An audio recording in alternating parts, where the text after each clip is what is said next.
देश के बड़े शहरों से लेकर छोटे शहरों तक होटल्स और रेस्टोरेंट्स में कमर्शियल एलपीजी सिलेंडरों की भारी किल्लत हो गई है।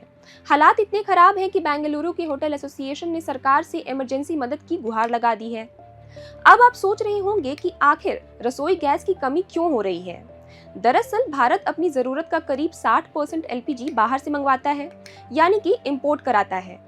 मिडिल ईस्ट में ईरान और इजराइल के बीच जो युद्ध छिड़ा है, उसने पूरी दुनिया की एनर्जी सप्लाई चेन को हिला कर रख दिया है।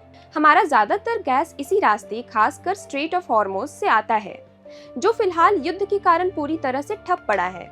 साथ ही स्वेज कनाल और बाब अल मंदेब जैसी समुद्री रास्ते पर भी भारी दिक्कत है। सीधी बात यह है कि जब सप्लाई ही नहीं आएगी तो सिलेंडर आप तक पहुंचेगा कैसे। इस सप्लाई की कमी का सीधा असर आपकी जेब पर पड़ रहा है। और तो और सरकार ने बुकिंग के नियमों में भी बड़ा बदलाव कर दिया है। अब आपको पहला सिलेंडर मिलने के 25 दिन के बाद ही नया सिलेंडर बुक करने की इजाजत मिलेगी। होटलों का कहना है कि अगर उन्हें समय पर गैस नहीं मिलेगी तो वो अपना किचन चलाएंगे कैसे। सप्लाई की कमी, ऊपर से बुकिंग के कड़े नियम और बढ़ते दाम, ये तीनों चीजें होटल मालिकों के लिए किसी बड़े संकट से कम नहीं है। बेंगलुरु जैसे शहर में तो कई रेस्टोरेंट्स ने अपना काम बंद होने की आशंका तक जता दी है। अब सबसे बड़ा सवाल यही है कि क्या ये महंगाई का तड़का अभी और गहरा होने वाला है। क्या आम आदमी को अब बाहर का खाना और भी महंगा मिलेगा।